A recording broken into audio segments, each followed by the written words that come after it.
This is R.J. Rushdoony, Easy Chair number 90, February the 19th, 1985. Well, to begin with, I'd like to call your attention to a very interesting article in American Heritage for February and March of 1985. This periodical is $4 a copy and is obtainable from P.O. Box 977, Farmingdale, New York, 11737. Well, the article that I think is particularly interesting is one on the Battle of Athens by Loans Seiber, S-E-I-B as in boy, E-R. It is about an incident that took place in McMinn County, Tennessee, in the 1940s. What had happened was that little by little a political machine had taken over the county and ruled it absolutely. Citizens were routinely abused and mistreated, and yet it was impossible to change things because the ballots were controlled by the machine, and any attempt to alter the situation was met with force. What happened was this. The World War II veterans returned home to find that their home place was no better than Nazi Germany had been. That was the comparison that came to mind. They were routinely arrested and beat up because they resisted, simply because one of the things that made it possible to have an easy system of graft was any person who was arrested, even if taken to the jail and released almost immediately, was still, for having been held for a matter of only minutes, put on the records for a full day's remuneration from the state for food and lodging as a full-time prisoner. This made it quite an inducement for the political machine there and apparently elsewhere in the state routinely to pick up anybody on any pretext in order to add hundreds upon hundreds of people to the rolls daily sometimes in order to pad their claims. Well, the GIs were angry. They got together and decided to elect their own man as sheriff, one of their own number. What happened on election day was very obvious. 20 special deputies were brought in by the machine. Hoodlums, in effect, men who were there to protect fraud. The ballot boxes were taken to the sheriff's office and jail to be counted there to give whatever result they decided. It was very obvious the election was going to be stolen again. Many of the veterans were disheartened, but some of them roused them and said, "Did we fight Nazis in order to surrender to their kind over here?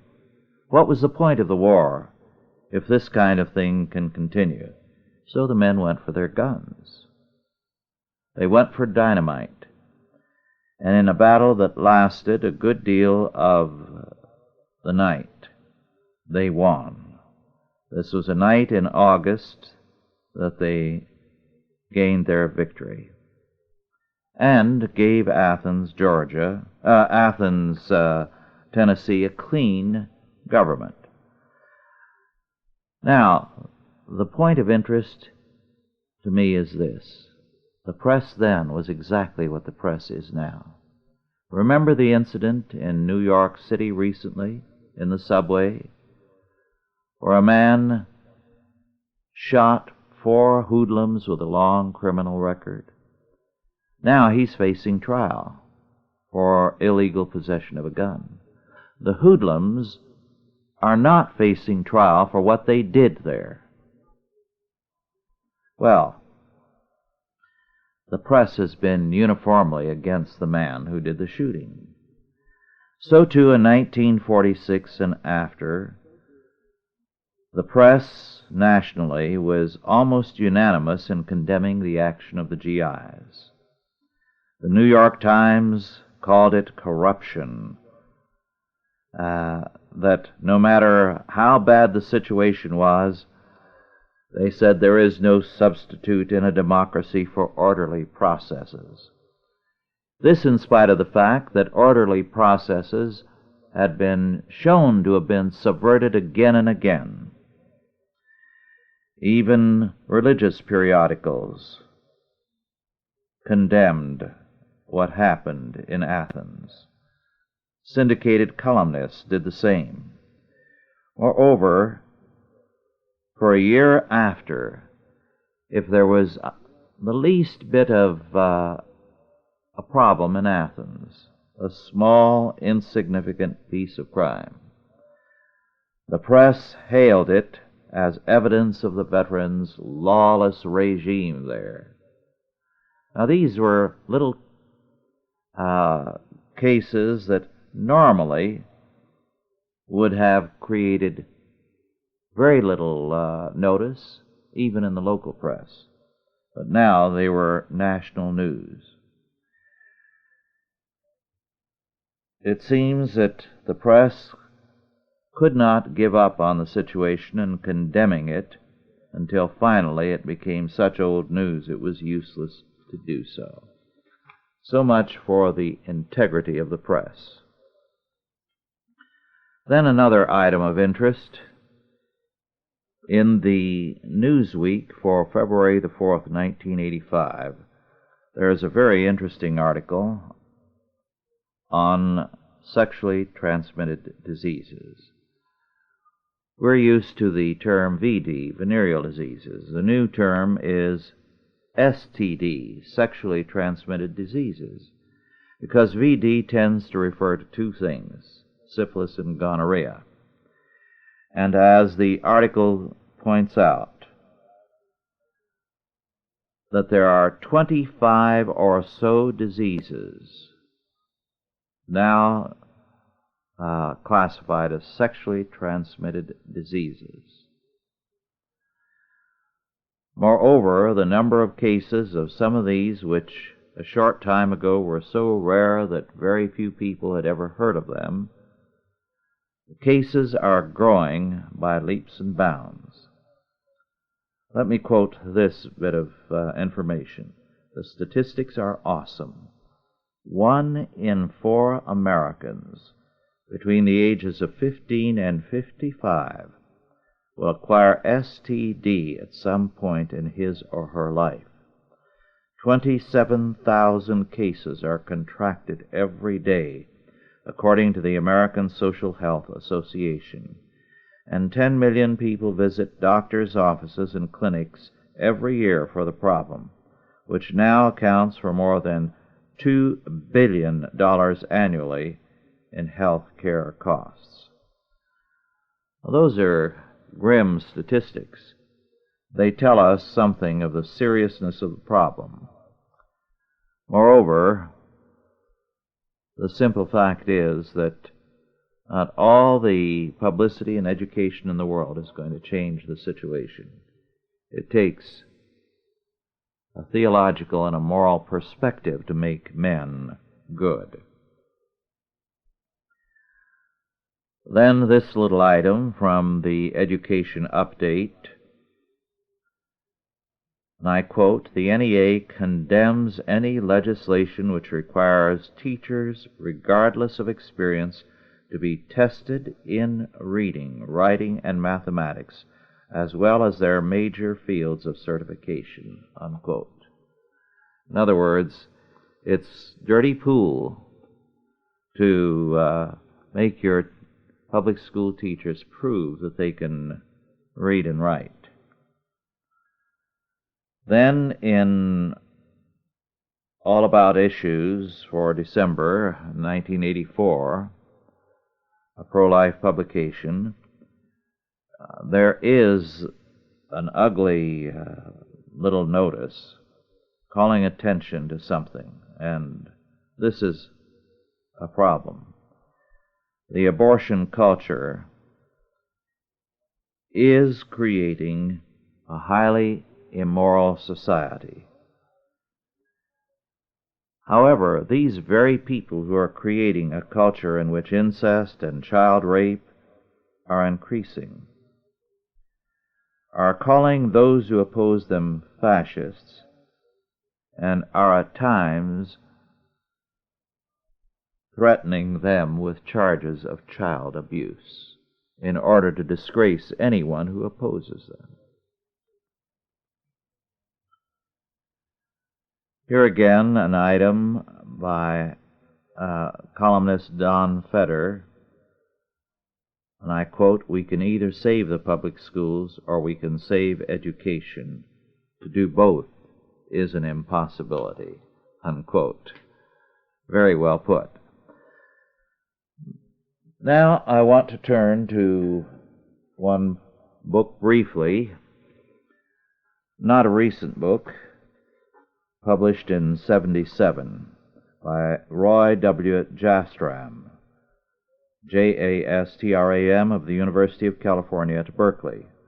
The title, "The Golden Constant, The English and American Experience, 1560 to 1976. The author is not a classical economist.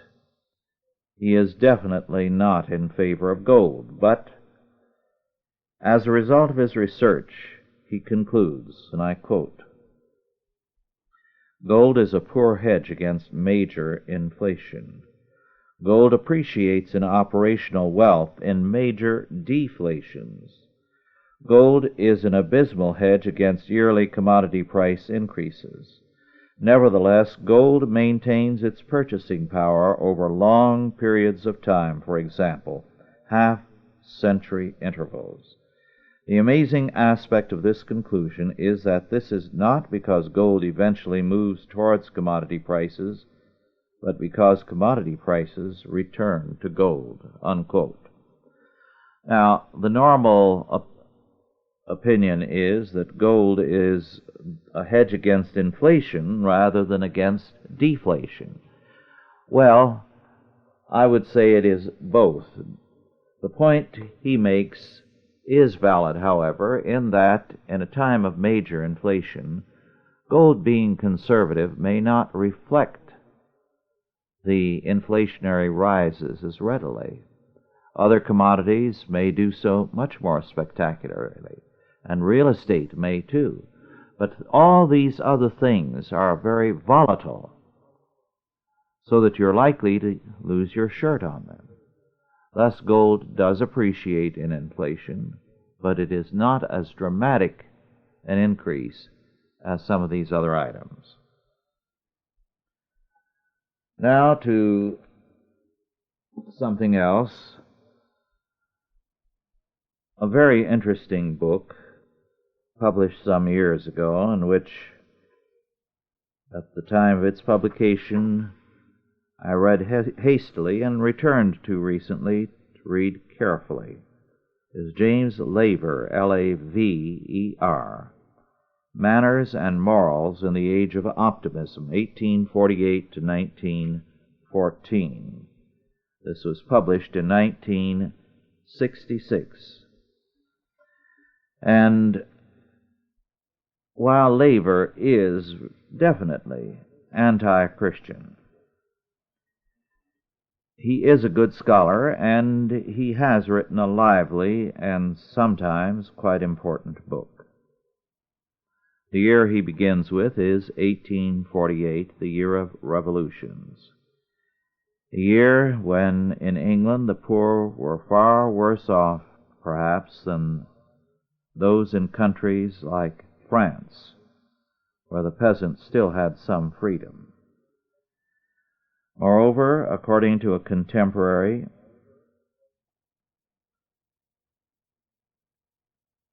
In 1844, it was not safe to go out after dark if you had any money on you. Burglary, highway robbery, fowl stealing because men were starving. Men would steal sheep to get sent away." Unquote. This was a time, too, when there was not only hunger in England, but in Ireland, 15,000 people were dying of famine every day during one period of time. Now, what Labor does that is very important, he calls attention to the character of the era. Most people, as they think of the Victorian era, tend to think of a time of a great deal of religious faith. Well, this is not true. There was a surface Christianity, but religion had given way to moralism. Christianity had been replaced by a facade. As a matter of fact, the Victorian era was trying to cover up the excessive decline, depravity, and whatnot of the era that preceded Victoria. Departing from the book a bit to give some background, when Queen Victoria came to the throne, the monarchy was in very serious disrepute. The first two Georges in the previous century had been wretches. George III tried to be a good, law-abiding Englishman to set an example, but during a good deal of his reign he was mentally incompetent. He had a condition produced by excessive inbreeding, a few generations of marriages between royal cousins, and the result was that something like, I believe, as much as 20 years of his long life, he was mentally incompetent. Then his son George succeeded him, very much a rake, and then William, no better and much worse, so that the court and the crown were in disrepute. Meanwhile, as a result of the Wesleyan revival and a revival of the older Puritanism, there was a growing middle class hostile to this kind of thing, resenting the profligacy of the nobility and the royalty. And so when Victoria came to the throne as a girl, as a teenager, I believe, she was very firmly told by those around her that it was important to maintain a good public image, that the monarchy would be forever destroyed if anything of the old order continued. Now, Victoria herself was not the prim, proper kind of person which most people assumed she was. She projected that image. Actually, she liked risque stories, provided there were no children around. Hence her famous remark, "We are not amused," when one of her courtiers told a slightly risque story, and Victoria noticed there was a young girl present. We must remember, too, that the characteristic note was therefore a facade of good religion and good morality, not the reality thereof.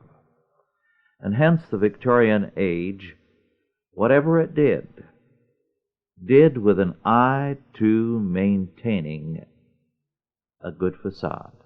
For example, early in the reign of Victoria, nude bathing was commonplace. This prevailed at the beaches. Then they went to the other extreme, ankle-length swimming suits. Now, styles will do that. Had they suddenly become very prim and proper?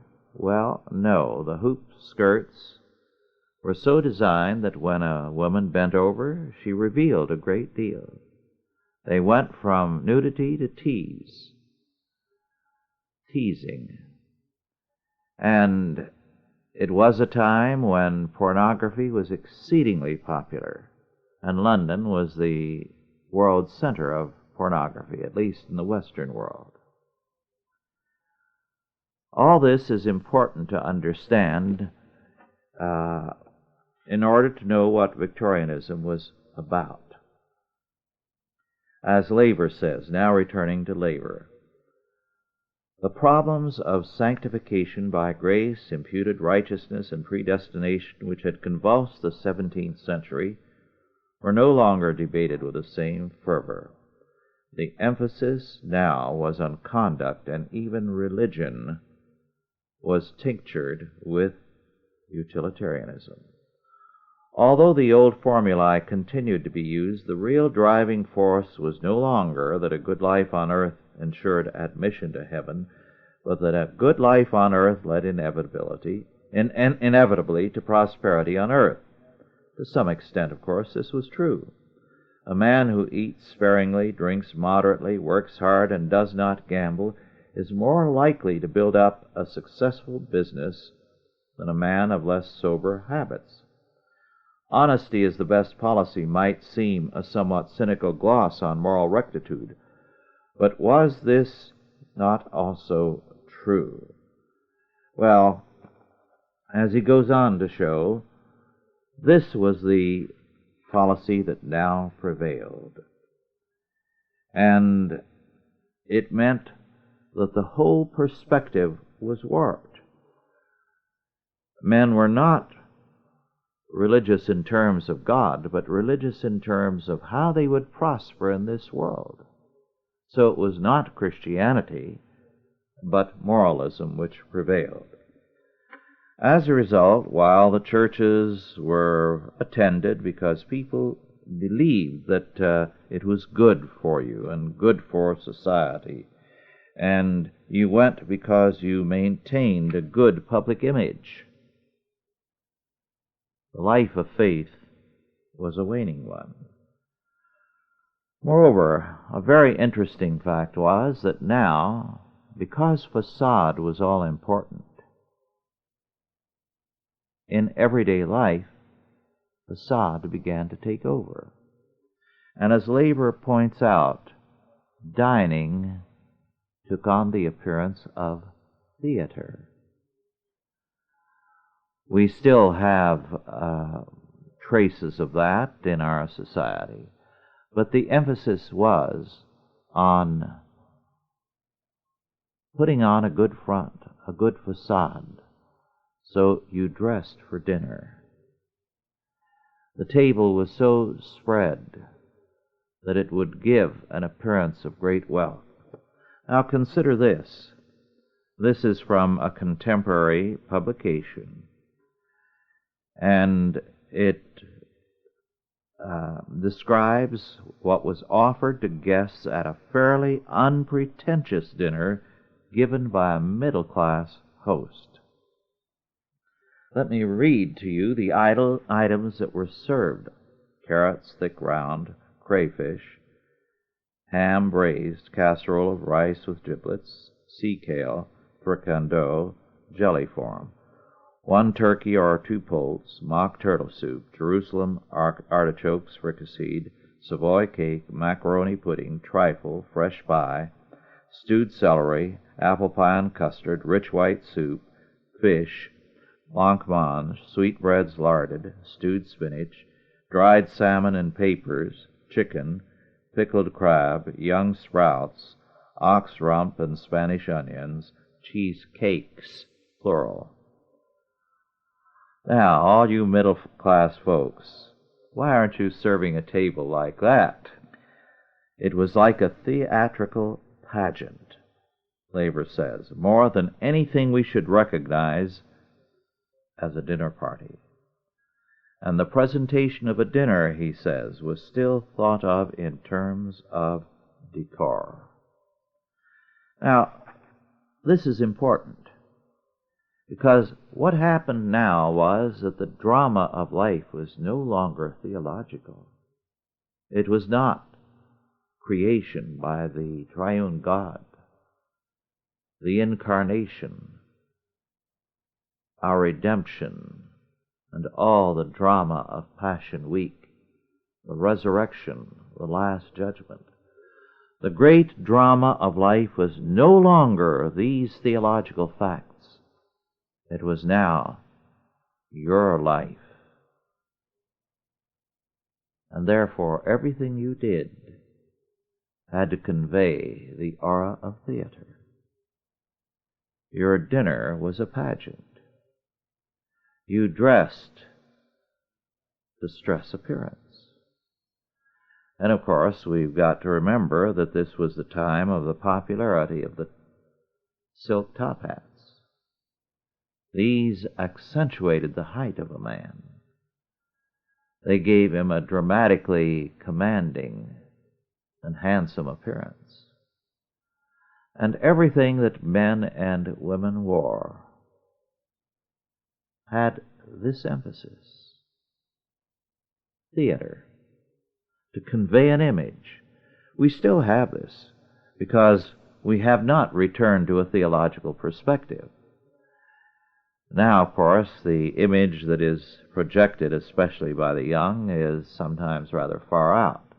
But it's still an image to be projected, theater. And of course, when you see any rock and roll concert, what is the thing that stands out? If the music were sung without the theater, the kind of clothes the performers wear, the kind of antics they perform, it would have much less appeal. Theater is everything in the modern world. It changes from the Victorian era to our era, but the emphasis is on theater. Man is the center, and man always on stage, performing. And Laver calls attention to this very, very tellingly. Well, there's much more in this book that is of interest, but perhaps we'd better move on to something else. At the same time, by the way, the poverty was very real in the Victorian era.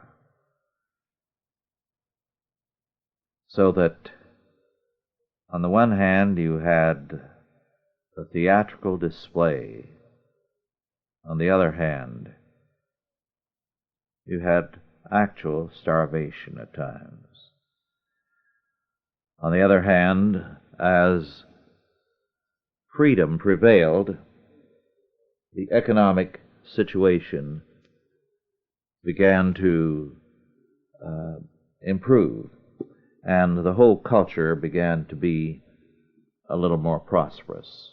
Then Fabian's socialism came in.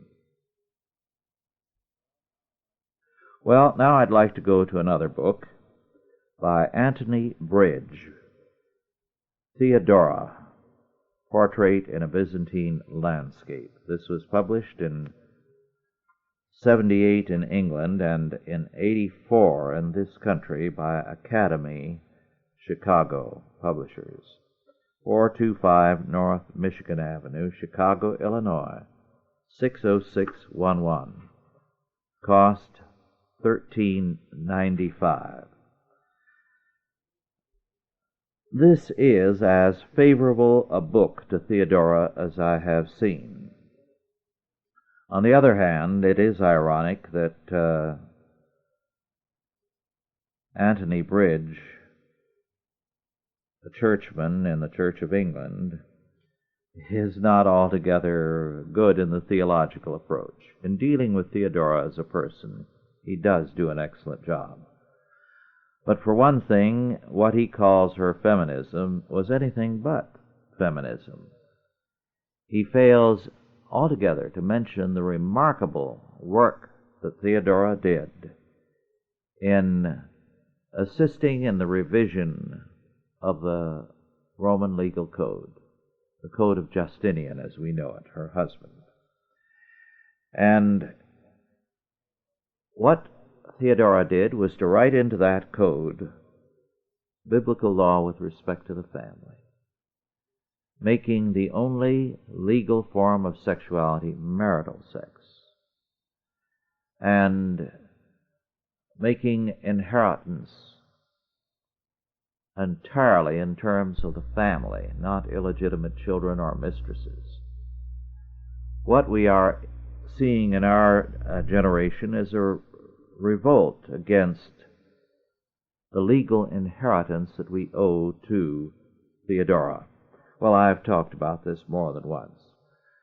But when it comes to the life of Theodora, he does a good job, and also does justice to Byzantium, a very much neglected and underestimated society.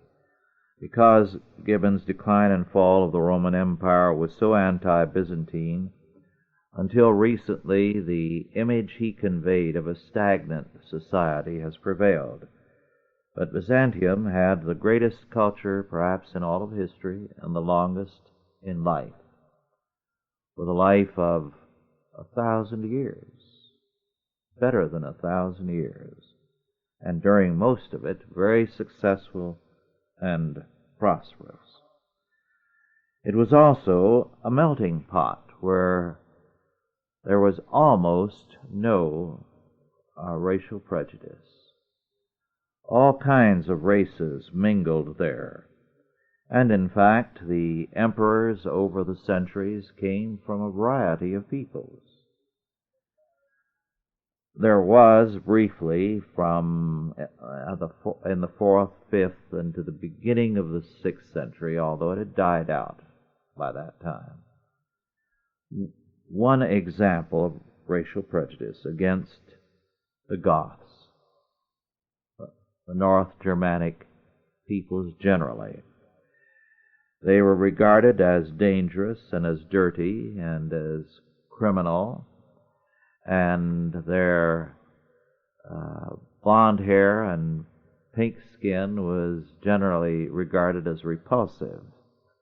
However, in time, they got over that prejudice. But as he said, during that era, for about 2 centuries,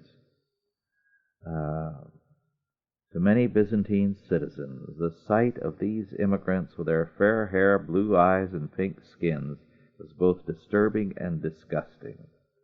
But by the 6th century, the Goths had been assimilated by Byzantine society, and there was no longer any prejudice against them on account of the color of their skin, unquote. History has some ironies. The fact is that we all owe so much to Theodora that it is high time we appreciated her. And this book, while not as good as it could be, is still a step in the right direction. So I am glad to see it published. Theodora has had a great deal against her First, her background, starting life as a child prostitute. Then the fact that when she became converted, she was a Monophysite, which the Orthodox then and now oppose, and rightfully so. Then the fact that she made biblical law basic to all the sexual laws of the West. These and other things have led to a great deal of hatred for her because she did succeed. She was a remarkable woman. One beautiful thing about this book, by the way, is that Anthony Bridge does justice to the marriage of Justinian and Theodora, emperor and empress, intensely in love, all their married life, intensely loyal to one another, and no one could endanger that relationship. Now to still another book, very interesting one, now out of print, first published in 1980 and written by Shirley Blumenthal and Jerome S. Ozer, O-Z-E-R. The title, Coming to America, Immigrants from the British Isles. A great many books have been written on the various immigrants that came to this country. But this book is different in that it deals with one group of immigrants we rarely think about, those from the British Isles. But they were a major part of the country. In fact, they made up the bulk of it for some time. On the other hand, because when we think of the British Isles, we erroneously think of the English and not the Scots, the Welsh, the Scotch-Irish, and the Irish, we get very serious misapprehensions. For example, we assume that this country was English at the time of the War of Independence. And as this book points out, this was emphatically not true. In the decades before the War of Independence, the American people had become increasingly un-English. There were many English, but there were also Scots, Scotch-Irish, Irish, and Welsh, all living in the colonies and working together to a degree unknown in the British Isles. The hostilities that existed there did not exist here. At the same time, there were some other groups, Dutch, German, French, and Scandinavians, as well as the American Indians. As a result, the colonies could scarcely be called English in 1776. They were Americans. They had a loyalty to the colonies where they lived. They had left Britain for a variety of reasons, some of which involved a hostility to Crown and Parliament. As a result, they were a different people. They had different loyalties. As a result, they were ready to rebel. We too often concentrate our attention on Virginia, and with good reason. It was important. But Virginia had key figures, as did Massachusetts, who were predominantly English. But the fact that men like Washington and Adams and others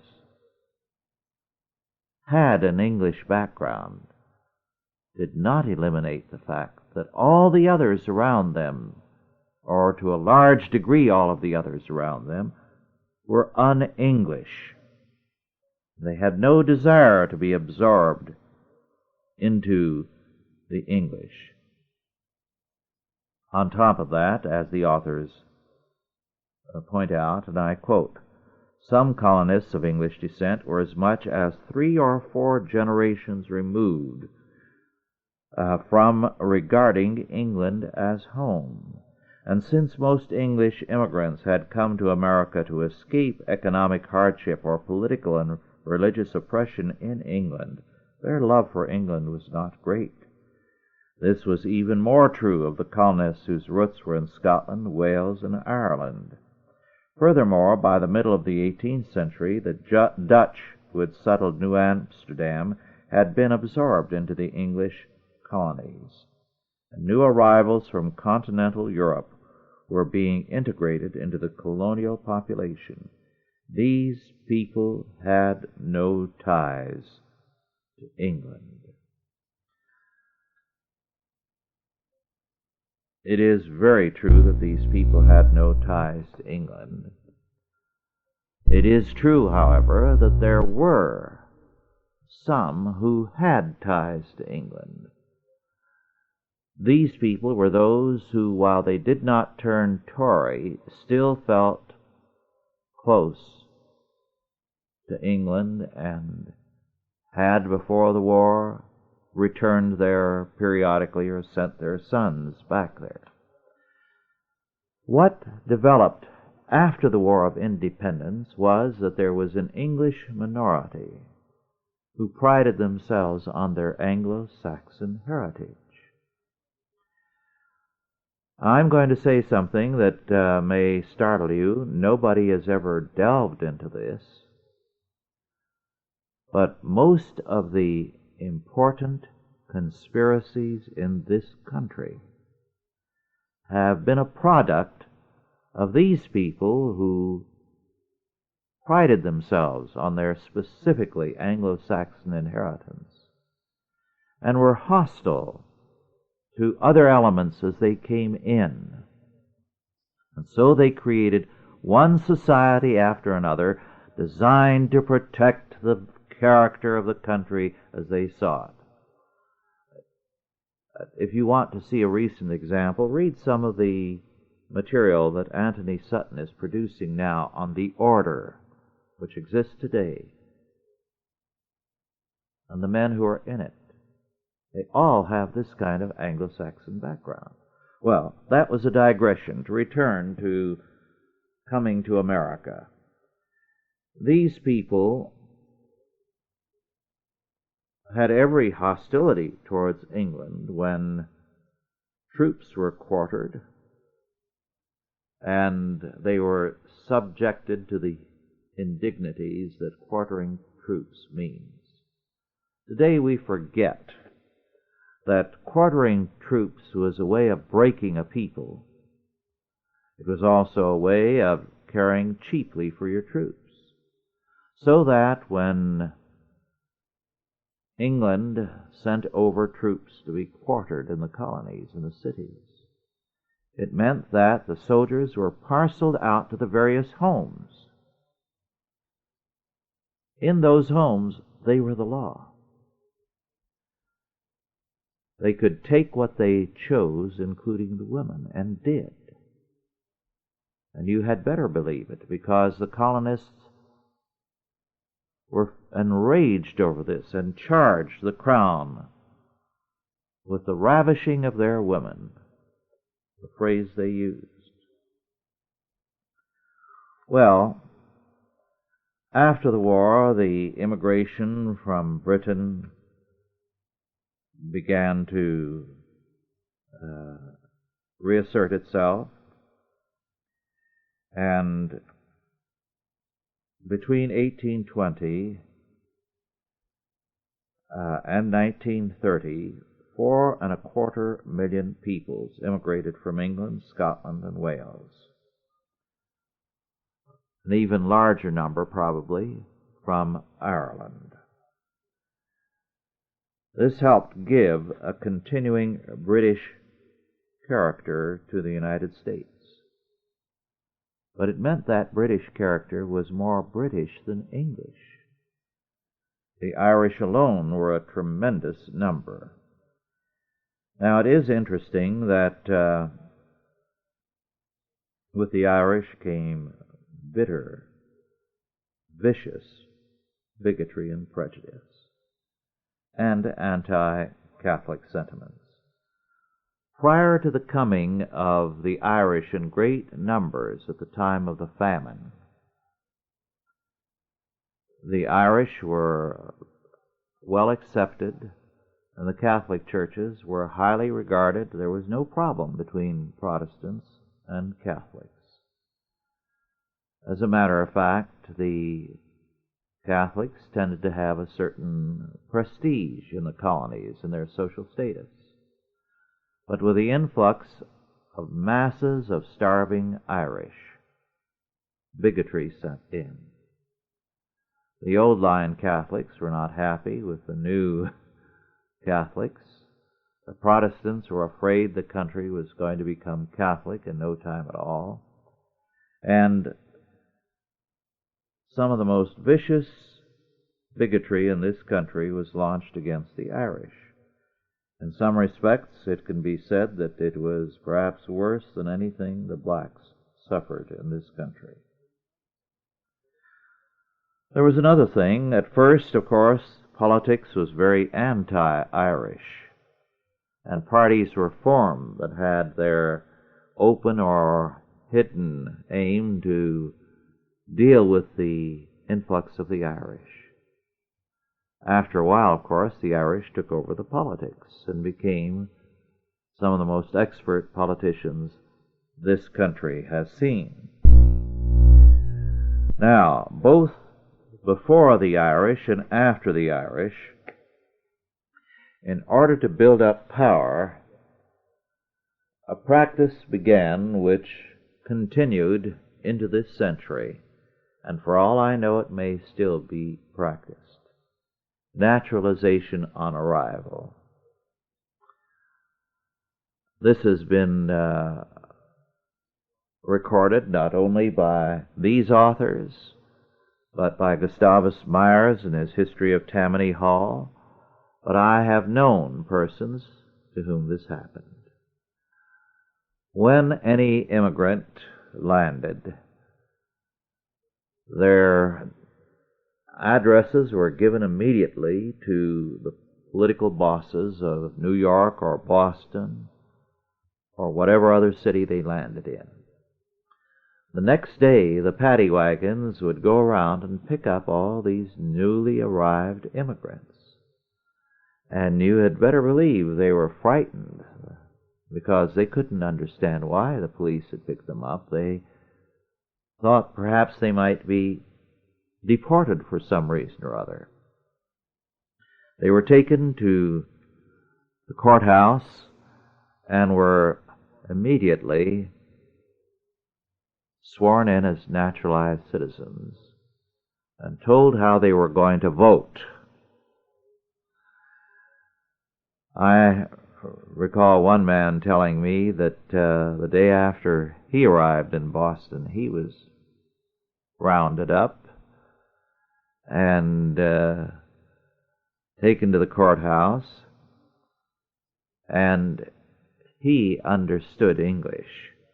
So when the judge began to swear them in as citizens, he told the judge, he said, "Your Honor, I only arrived in this country yesterday. Naturalization is supposed to take 5 years. I've looked forward to being a citizen, but not illegally." And the judge gabbled him down and said, "One more sound out of you, and you're going to be held in contempt of court and be sent to prison." And he said after it was over, the big Irish cop who had rounded him up said that tomorrow he'd be around to pick him up to take him to vote for Teddy Roosevelt, that grand American. Well, now to a little item in the May 1984 National Geographic. Something I never knew. It's about work in Pompeii, archaeologists digging up one area after another continuously. And one of the skeletons they recovered was of a woman, Portia, they named her. And he asks a question